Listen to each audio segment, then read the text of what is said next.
Yes, mga kaibigan. Punta namin sila Papa Franz. At ililipat na namin sila Papa Franz ng kwarto. Ang bahay po, kawawa naman po. Walang ibang matira. Walang ibang inasahan kundi tayo lang po, mga kaibigan.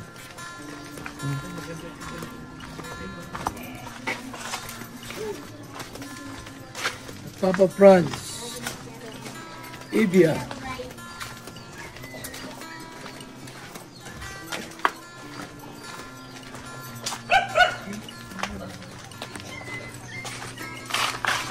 Anong tao dito?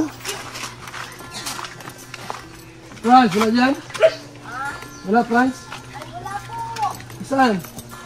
Nasa dosyata po. Ha? Nasa dos. Anong dos? Doon po sa school. Saan yun? Doon lang po sa school po. Saan? Doon naglipat? Hindi na po talaga yata po sa tiyahan. Diyan pa rin sila. Opo. Pwede malaman namin saan yun? Maglakad lang? Dagan. Na? Ito yung bahay nila para sa mga kaibigan. Lamang bahay.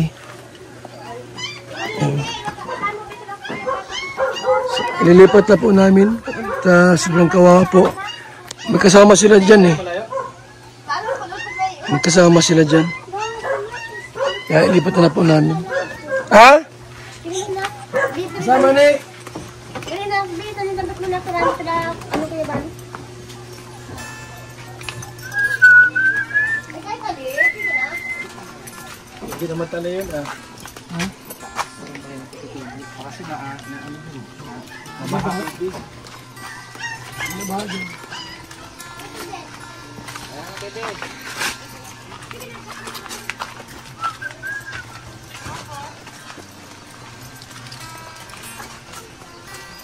Kung malaya lang ako.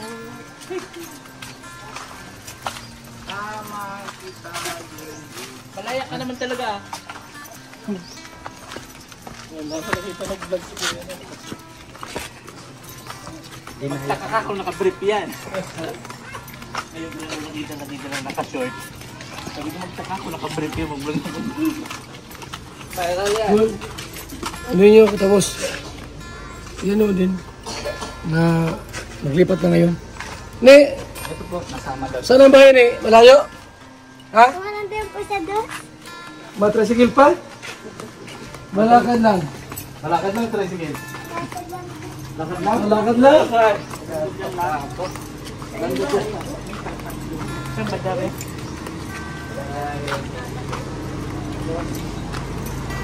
Saan eh? Masakit dito? Magsakay na dito? Ayan lang. Sanay tayo? Oo, sakit na lang. Ha? Malayo ko na eh. Malayo? Kabalik ka pa. Doon ka na sa Maya. doon ka na sa tabi kay ano para makaturo mo baka hindi mo nakita. Ay doon na sa kay Biban. Ay saan ba ando?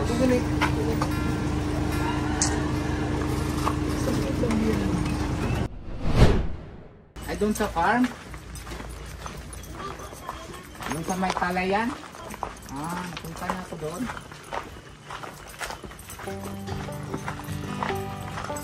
Sabihan mapasok dito. Sabihan mapasok dito ng sakyan. Para malimlim. Alam ko na yan, pasok dito sa sakyan.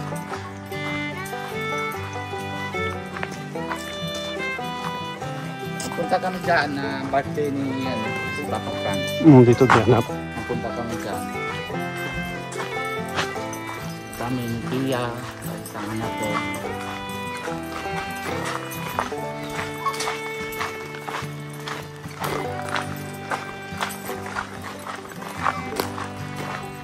Mas okay pa naman bahay doon sa dito. Trapal lang na yun, bibili.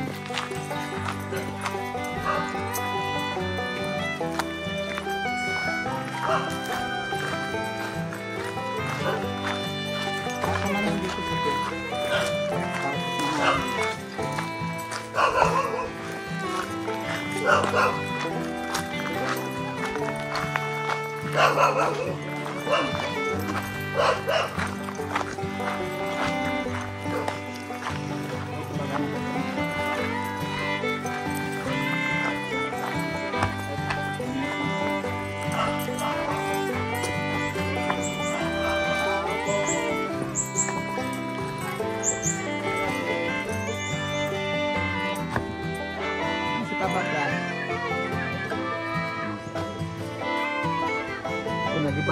po yung kubo. Kubo ni Papa Franz.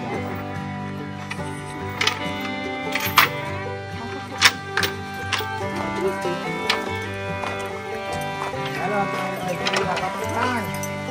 Insulisi ka lang ha.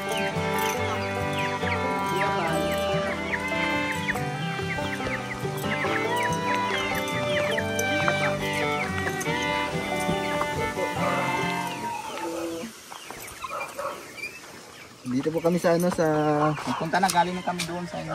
nagpunta na po doon. Dito po kami ngayon sa lola po ni ano ni Daniela.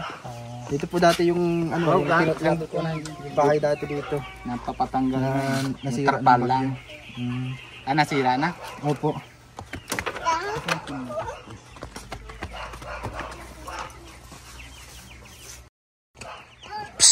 Galing po kayo dito sa sentro. Doon sa Ay, bahay. doon sa isang bahay po, doon sa Kalate Grace po. Tinira na.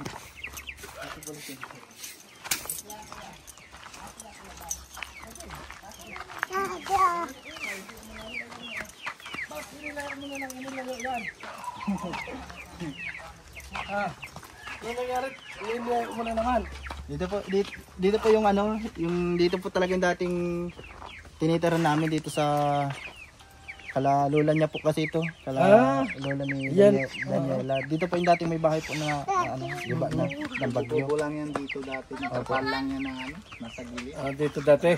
Opo. Ano karating ka na dito no? Oo, nasa birthday niya. Birthday niya po dati. Kailan ba kayo lumipat? Nung ano po, minsan nandito po kami, minsan nandun po sa kabila kasi yung panganay po namin si Kisaya, doon po nag-aaral sa may sentro sa daycare. Nag-school na po siya doon, yung Isa daycare. pa kasi dito naman siya nasanay eh, ano. Opo, dito medyo malapit po pag ano. Ang maganda rin. May Walang tao doon sa kabilang bahay na dito Wala din sa nga. Ate Grace. Nagpunta po kasi akong school. Oo. Ano pa ba, Franz? Anong balita? Hindi ka na ulit nagpasok? Ngayon po hindi pa po ako nakakapasok po ulit nung mga nakarang araw kasi ito pong nakalipas pong gabi po. Yung ano po, yung medyo ano po na iba yung pakiramdam ko, yung parang nanginginig ako na nangihina. Siguro dahil daw po sa ano po, yung siguro yung parang bumaba yung sugar.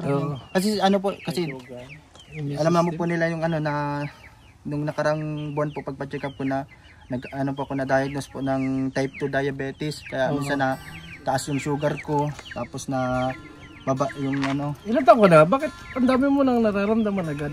Ano po? Ilan taon ka na? 28 pa lang po nung last year. Batang-bata ka pa. Oo nga po. Ingatan mo yung kalusugan mo. Opo, yung papa ko po kasi tapos yung lolo ko, yan din pong naging sakit nila eh. Tapos siguro din dahil sa mga kinakain.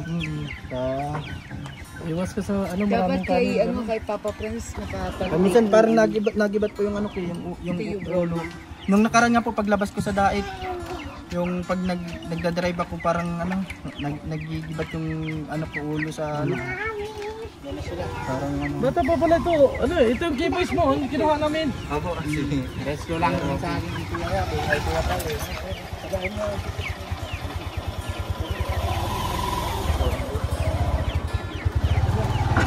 Dito po. Galipat na naman kayo. Dito po kami ngayon sa ano sa lola po. Ganun na lang, hindi ako matanda. Edad lang tayo. 25 lang ako. Ako 26. Lalo na ako, 24 pa lang. Ano mo? Kailangan magpapawis ka. Mas maganda kung magpapawis ka. Oo po. Kasi yung ano ng sugar natin, kapag lagi kang na ano ng pawis, natitingga yan. Si type 2 Diabetic. type 2 chronic kidney disease yun pagka ano, kidney ang bahamatan sa iyo. So kailangan mo ng Theobroma. Pastor, anuhan mo nga si ano? Theobroma, pasok agad sa kanya. Papa Franz na magandang ano. Lagi nang nagkakasakit batang-bata pa. Dito ka! Ha? Dito ka! Payuhan mo ng mga maganda para sa kanyang health. Kaya may pastor tayong kasama. Dapat laging doktor? Oh, hindi pastor. Ito si Dok. Hindi na ako. Ang kagandahan kasi Pasyente ako ay. mas matindi yung may ibigay mong payo kay Papa Franz. Kasi yung doktor kasi Yung isa malala na hindi si Papa Franz yung Kasi sa ano naman kasi, kung mga doktor ay talagang dun sa kanilang mga sakit, ako ang masasabi ko minsan ang sakit ay dulot ng pwedeng pagkakamali, mga desisyon na hindi tama. Yan ang nangyayari kung bakit tayo nagkakasakit.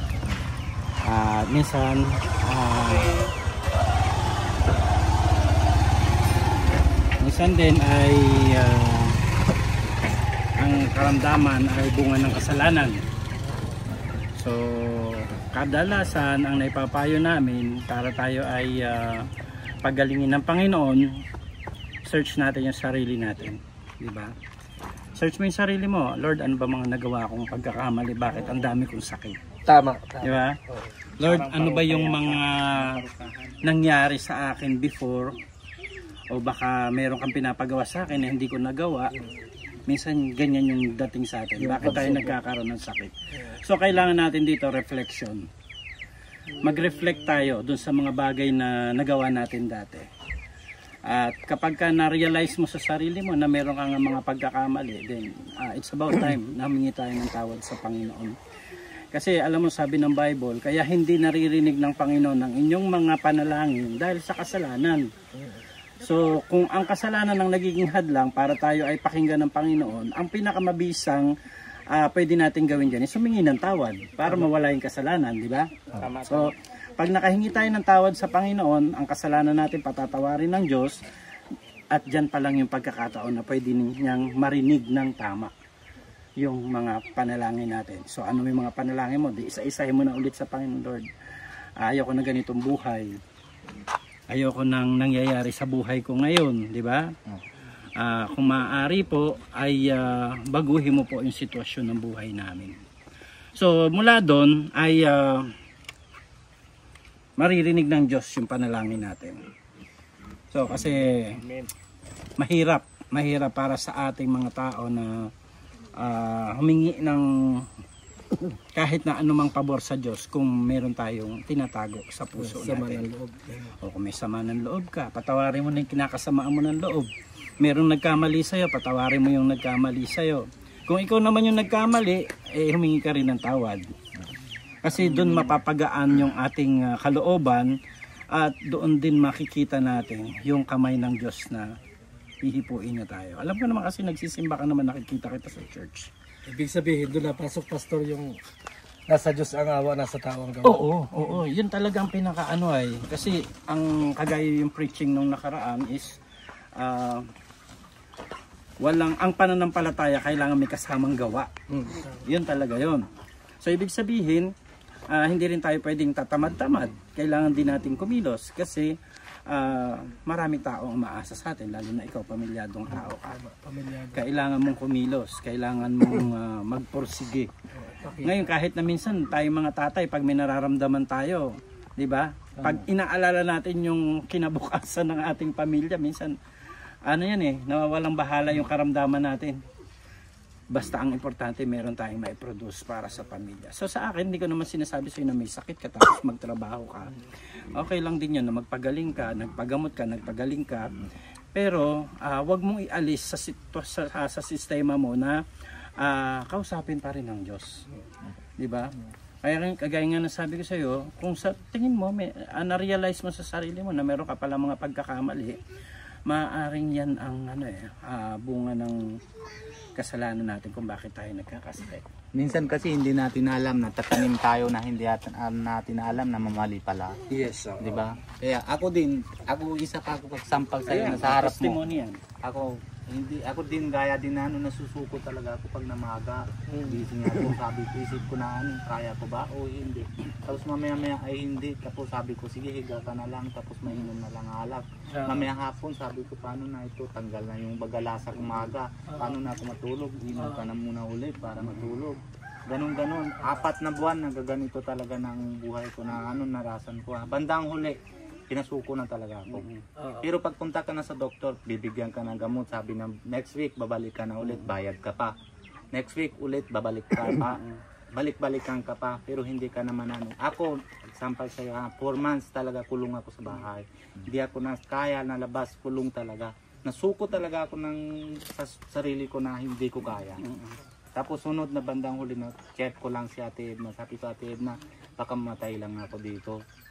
Hindi ko alam, basta bahala kayo kung anong gagawin ng paraan. Kung kahit na 1 week muna ako dyan sa lighthouse para ano ko natatanggal ko yung alat. Para gusto ko naman talaga ng gagawa, hindi ko kaya gagawin. Pero tapos sila pastor ito, tapos yung 3 pastor pa ang iba, na-pray sila sa akin. Tapos ngayon, okay na 1 week pa lang. Talagang ano na, ramdam ko na okay. Amen. Amen. Praise the Lord. Dati yan, makikita mo gano'n. Yan ang puntahan namin sa... Di ba nahawak ka na sa akin, habang dasal kayo, na yung pa ako nagkagaganyan. Saka mapula siya nun. Wala siya dati. Tignan mo ngayon. Hindi ang pagka... Bibiro talaga. Kung talagang kahit isipan mo naman na ramdam mo naman, ay wala talaga ako kasalanan. Pero hindi natin alam. Kasi mata na Diyos, siguro may kasalanan. Kaya hindi masama paghingi na tawad. Alam mo yung tinatawag na mind over matters? Yeah. Di ba? Mind over matter. Madalas sa isip natin, pag inisip natin na may sakit ako, inisip natin na ayaw kong hindi ako pwedeng makakilos, wala ka talagang magagawa. Pero kapag inilagay mo sa isip mo na kaya mong gawin lahat yung mga bagay na yan, magagawa mo eh. Hindi mo mapapansin na may sakit ba ako? Bakit nagawa ko to? Minsan parang ang dating siya parang himala na ni Lord, di ba? Kasi may sakit ka pero nagagawa mo isang bagay na dapat ay hindi ginagawa ng isang tao may sakit. So mind over matters. Minsan yung problema natin sa isip lang yan. O psychological ang dating yan. So ibig sabihin, refresh natin yung mind natin. Ayusin natin yung isip natin. Kapag ka maayos, kaya sa kanya, inayos niya yung isip niya. Nung umayos yung isip niya, nawala yung mga nararamdaman niya. Tulad yan. Yan ang makakapagpalakas ng loob sa iyo. Yan, no? Pati mga bata. Inspirasyon yan. Yan ang pinakamagandang inspirasyon. Kasi pag nararamdaman mong tila, sabi mong nanghihina ka at bumaba ang sugar mo, mag-candy ka lang.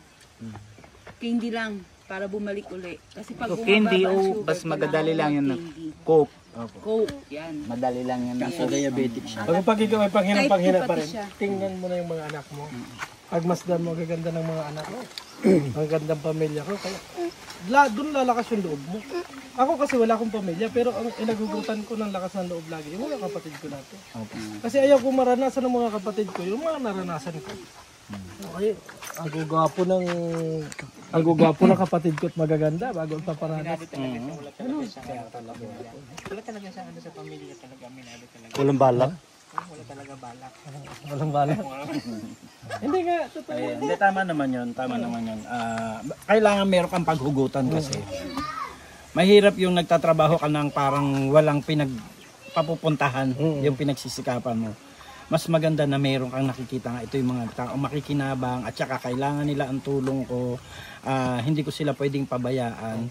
Kaya tayo minsan napupush tayo na gawin yung isang bagay na makakapagbigay ng kaluwagan sa lahat. Encouragement. Yes, encouragement.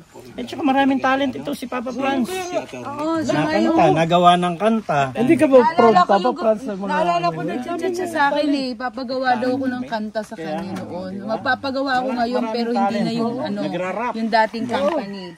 Ngayon, ang gawin mo ngayon Papa Franz, mag-diet ka sa pagkain. Wag as much as possible, bawas ka doon sa alam mong nakakapagpataas ng sugar. Alam mo kung ano 'yon? Rice, pasta, tinapay. Yan.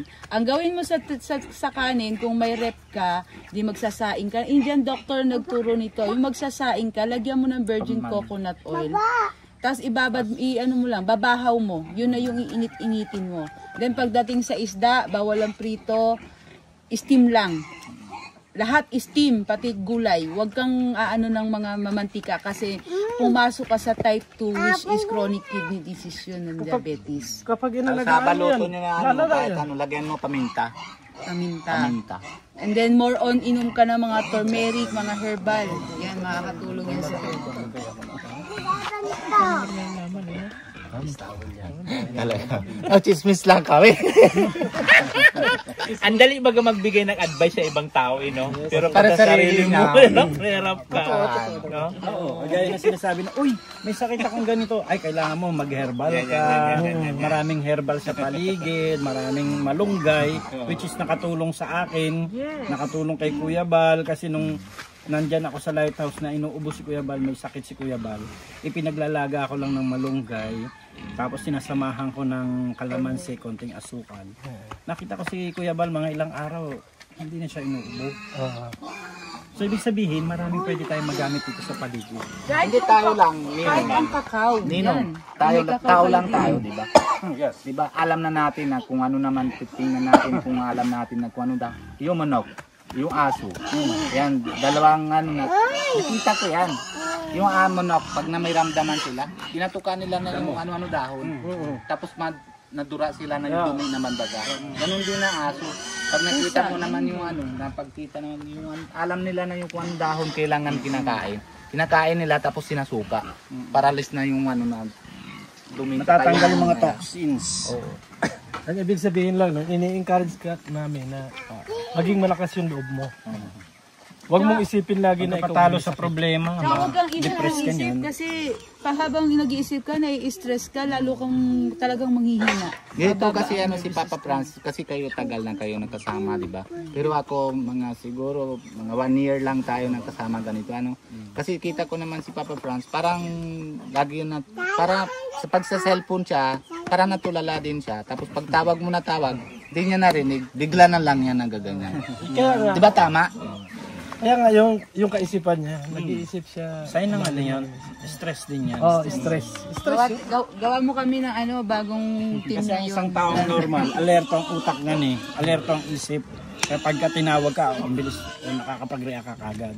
Natingin ka sa akin. Kapag tinawag, hindi no parang nagbibingi-bingi, di ba? Iba naman siya nagbibingi-bingian kaysa talagang late yung utak. Yung sinasabi mo, yung kakilala natin, nagbibingi-bingian. Ganun yun. Patubay. Gusto ko, i-try sa'yo kung si Kakao para ikaw magiging testimony ng ating, ng Grand Life. Ikaw na magbabayad. Ako na bahala doon. Sagot ko Sabi mo na sabi ko na sana libre mo ba? Okay, ako. Sige. Sa Video pati. Si Madam, patay, may ebidensya, video. Dalawang box, tapos Hindi, joke lang. pag magpa-check up ka, malalaman natin ngayon kung ano magiging resulta. And then, mas maganda, masimulan namin, actually, nasa yung box ko kaso. Basta, papadalan ko sa iyo yung box, tuturo ko sa'yo paano iinumin. Kung kaya mong kuhanin sa linggo, punta ka ba sa Church? O yun, sa linggo, magkita tayo sa linggo. Iprovide kita ng 2 box. Na dinala sa hospital, ay nagpunta po kami doon sa sa hospital, ay nakalabas naman na. Sino po? Yung kapatid ko po. Papa-rescue namin si Papa Franz eh. Hindi po, inaano ko lang na kasi, kaya pinauwi ko dito sa bahay namin. Kasi para matutukan ko ang pagpapagamot niya. Kasi wala po, malayo yun sa akin. Ngayon, hirap naman po ako ng parito. May alaga akong baboy, may pinyahan ako. Sabi ko, dito muna siya sa akin para matutukan ko. May sakit. Kasi mahirap po sa isang ina. So baka isa yan sa consideration kung bakit hindi ito nakakapag-decide. Hindi man pala sa Pilip kasi mas mahirap talaga kung palayo siya dito kasi walang Kasi ang isang ina, mahirap naman yung parito ako. Kasi hindi naman lang sila ang anak ko ay. Ibaga po. Ngayon, mabuti kung sa tabi ko talaga sila para nalalaman ko kung katulad nung isang gabi, inatake yan. Kung wala ako, sila lang mag-asawa, paano? Kaya po, yan, talagang sadyang kinuha ko po yun. Mahirap po na ginising ako siguro mag-aalas 11 ng gabi. Sabi sa akin, Mama, nanlalamig na ako, nanginginig daw ang punyang katawan. Siyempre, hindi na sa akin, di nakapag-decide ako kung paano ko gagawin ang ganito. O sa awa ng Diyos, hanggang maga naman, ayos naman ang video. Ibig sabihin, gusto niyo si Papa dito sa mga pwede naman po, dito muna sa akin. monitor niya kasi. Ang pag-monitor kasi, mahirap po kasi na malayo siya sa akin, hindi ko namumonitor yung pag-ano niya ng ano niya, kung ano baga ang gawa niya. Sa totoo lang po, siya makapagsabi na ano, hindi ko yan dito pinapatrabaho. Sa totoo lang, kaya nga nasasabing ako daw ang martir ng ina. Oo, inaamin ko yan, basta sa kaigihan ng mga anak ko. Kaya po ay hindi naman sa pag-ano, mahal ko yan si Jejut Franz. Simula't simula. Simula nang pumunta yan sa akin, talagang wala yan trabaho. Kahit sa pag-igib niyan, ako ang nagpapakahirap. Dahil hindi ko talaga yan pinag-ano. Sipin na yun? Yun doon Yung mo na po ay lang nakikinig siya. Talagang hindi yung pag-bobuhat bangko sa kanya o sa akin. Talagang simula nang dumating siya sa buhay namin. Totoo, nakakatulong-tulong din po siya sa akin. Pero, hindi ko po yan na, yung parang katulad nung iba na, utos dito, utos dito. Kahit po, pagpalugo niyan, pantain niyan sa kubita, ako ang nag-iigib. Wow, grabe naman yun, Papa Franz. Sa totoo lang po yan, Diyos lang pagpapatrabaho. na lang kulang ah. Grabe. Iniingatan ko po siya. Kaya minsan nagagalit ako sa kanya bilang isang ina. Tama. Sa totoo lang po.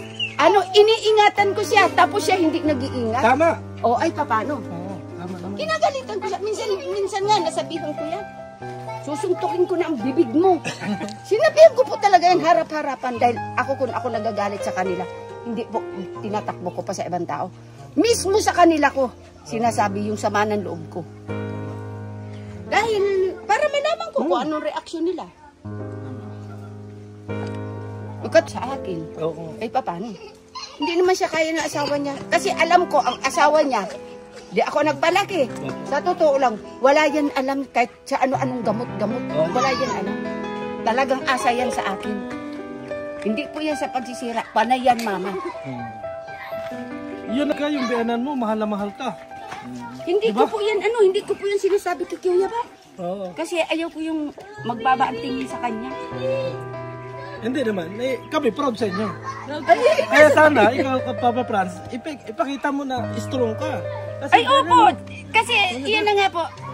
Wala yan ginawa dito pag hindi inapasok. Talo pa naglilihi sa loob. Halos hindi ngayon mainitan. Minsan nasasabi ko, ay, Tutoy, ano naman, yung maglakad-lakad ka, hindi lahat naman ng motor. Ay, sinasabihan ko po talaga yun. Tama yun. Yung sabi nito, lumabas ang pawis mo. dapat lumabas ang pawis mo. Hindi sa inagatulungan ka namin. Doon sa mga bagay na yun. Para sa iyo yun. Nakikita ko. Hindi ka kasama mo yun. Hindi ko yun pinagpapatrabaho ng katulad ng trabaho ko na parang trabahong kalabaw. Ayaw ko nung ganun sa mga anak ko. Di bali ako ang mahidapan. Huwag lang nasabihan ko yan, ma'am. Sa totoo lang po. Di bali ako mag-alaga. Huwag lang sa may sakit. Di bali ako magpakain. Huwag lang sa may sakit. Ako papang-alagain. Kasi alam ko, nagugutom na yung tao. Katulad nito, itong apo kong ito, nirescue ko yan nung 1 linggo lang. Kinuha ko yan sa ina. Sa isa Batangas. Swerte nyo, Papa Franz, may isang biyanan na ganyan. Sana magkabiyanan din ako ng Sa ganyan. totoo lang, minsan sulo-sulo ako, nag-iiyak talaga ako. Anak pa po ba kayong available? Oo, baka may Ay, wala dalaga pa na kayo. po. Hindi ko na po yun. Wala na. Hindi ko na po papag-asawain ng isang DJ kasi ako ang nahihidapan. DJ. Hindi. Oh. Hindi po ito DJ. Oh. Hindi ako DJ. Gusto ko lang magkabiyanan na katulad nyo. Ay, marami dyan katulad ko. Ay, hindi. Wala na nga eh. Kaya hindi nga ako mag-asawa. Kaya lang kung ganito pagmumukha mo. Huwag lang ganito. Pagutuman to dapat dito, pagutuman lagi. Sa totoo lang, pagpapadayet ko yan, si Digit Franz. Naawa talaga ako. Hindi ko talaga tinitingnan sa pagkain. Dahil diet nga siya sa pagkain, hindi katulad nung bagong dating sa akin na, kumain siya kang hanggat gusto niya. Katulad talagang tinututukan ko talaga ang pag-diet niya. Basta wag lang naman pong puro pansit, tapos rice, tsaka yung yung tinapay. Minsan, Papa Franz, magpapawis ka. Papawis ka yung... Ngayon, isasabi ko sa inyo ang totoo. Alam nyo, nagtatago yan sa akin. Nakain yan sa labas. ng pansit. Bawal din po siya ng ng pagkain na dumaan po sa mantika. Ay, naku! Sus Maroset! Lahat pong sinabi nyo, Nagtatago yan sa akin. Kaya sinasabi ko pa, yung mga soft drink na yun, abay, naumong yan dyan sa labasan. Lagi yan sa akin, nakasunod ako sa kanya. Pagdating yan sa bahay, ano ba gusto mo nang mamatay? Sabi ko, yung pa ang sinasabi ko sa kanya. Tapos pag nakaramdam ho uli siya ng parang nanlalambot, nanghihina, bumababa yung sugar. Huwag kang magalit doon sa mga sinabi ng nanay mo. Pakinding Para sa akin, lang po. yun ay tulong Para sa'yo. bumalik ulit. Ganun. Ako talaga, inaantay ko kayo na ako mismo ang interviewin nyo para malaman ng totoo. Kasi alam nyo po, nahihiya din ako sa mga tiyuy niya, magulang niya. Kasi baka sabihin pinababayaan ko. Oh, yun po ang ano. Kaya ngayon pagkakataon na ito, talagang sinasabi ko na ang totoo. Para malaman ni Kuya Bal, ni Kuya Rab, na proud ako sa ginawa nila ngayon sa akin. Na isabi ko din yung sama ng loob ko kay DJ Franz. Hindi man anak ko, mahal na mahal kaya ni Mama. Sus Marusit, ikaw Hindi. Yung sinabi naman ni nanay, kita ko naman yung pagmamahal. Hindi yun yung hinanakit na inasabi na parang sinisiraan ka. Kung hindi, ini-encourage ka na maging malakas kang tao, magkaroon, parang ipinupos ka niya. Sa totoo lang, sir. Ayan, nakikinig ang isa kong manugang. Kasi manugang pa Ayun, isang malaki. Sa totoo lang, sir. Ay, yung panganay nilang anak, dugot pawis mi mag-asawa. Binayaran ko isang lote dito. Tayuan lang sila ng sarili nilang bahay. Binigyan ko po yan, sa totoo lang. Pero wala naman nakikita akong magpursige baga silang, ay patayaan ko dito. Kahit isang hollow block na makita ko man lang simulaan. O ay alam ko naman ang sinasahod. Alam ko naman na binibigyan siya ni Kuya Rab. Ay gustong sabihin ko at bayad ko naman na isang lote. Ay magpursige na sila para magpirmamente. Tama. Yun ay hindi paninira, Papa Franz. Yun yung sinasabi ni nanay na unawaan ko yung ano. Para tumayo ka bilang isang ama. Tumayo ka bilang isang gustong sabihin ko, sir. Yun, tumayo ka bilang isang ama. Kasi kung mayroon baga sila ay na maano lamang dito, Diyos ko po, Panginoon. Panghabang buhay na ganito ang mangyayari. Huwag kang magagalit sa ibig sabihin na inasabi ni nanay yung lahat. As in, andyan na tayo sa punto na nandyan na yung mga bata. Andyan na yung pamilya mo. Dapat, kung ano yung inuutos sa iyo, yung ibig sabihin yung para sa iyo, i-ano mo, i-push mo. Yun. Ano kasi dapat kasi pagka mayroon ka ng pamilya, mayroon ka ng sariling pamilya, may mga anak ka, dapat mayroon ka ng direction sa buhay. Hindi yung paganto, paganyan. Nagugulat nga ako, doon kami punta.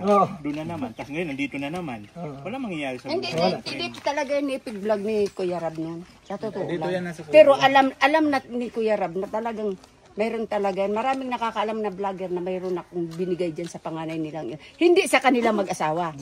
Doon talaga sa apo ko.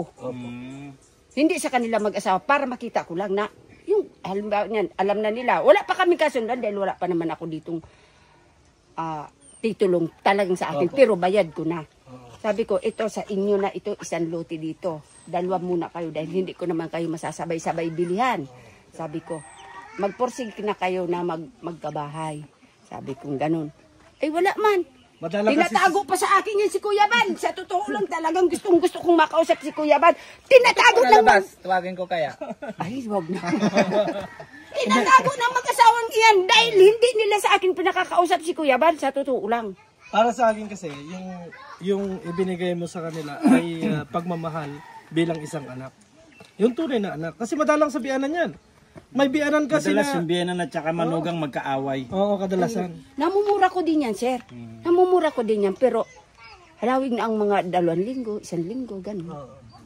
Para yung hindi galing sa puso, yun lang sa bibig lang. Magtuturo. Meron kasing pagtuturo na tinatawag. Hindi lahat ng galit. Galit lang. Yan naman nakikita ko kay nanay nanay galit kasi. natin. Gusto natin sila matuto. Concern yun kay Papa Franz. Hindi, dahil ako ang naaawa. Mabuti lang kung habang buhay ako nabubuhay. Ay, matanda na rin ako. 65 na ako. Oh, ay kung mamatay na ako bukas, ay paano na sila? Ang swerte mo sa biyanan. Tama din. Alam mo Kuya Franz, sabi naman sa akin si Kuya Bal. Sabi niya, Kuya Robin, tagilin mo na alat. Pag naman nangyari sa'yo, si Pia na bata pa, makasawa yan ulit. Totoo naman, totoo. Totoo talaga Totoo yan. yun. Si Sinabi ko lang sa iyo ha, Pag Kung nangyari sa'yo, maganda yung asawa pabayaan mo. niya sa diri niya, sa totoo lang. Papagumong ko pa, aki ko. 4 years pa. Patay na. Ilang taon na yung anak niya? 20 anyos lang yan. Ay, batang-bata. Isa, ingatan mo. Ay, kaya, Kabata pa pala. Dalagang-dalaga. tinutulungan ko siya. Para siya huwag siyang matigas ang ulo. Yun, tama. Kung saan siya nakakita na isang magulang, na kahit yung mga damo-damo na inaalam ko kung ano ang ikabubuti sa kanya. Kahit maalas 6 na ng gabi, nangunguho pa ako dyan ng dapat niyang inumin. Oh, saan pa siya nakakita niya? Kung iba-iba, pabayaan siya. Pabayaan talaga. Pero ako iba. Pag minahal ng puso ko, habang nabubuhay ako, mahal ko yan. Yun. Ay, swerte ni Papa Franz. Okay. Kaya si Kuya...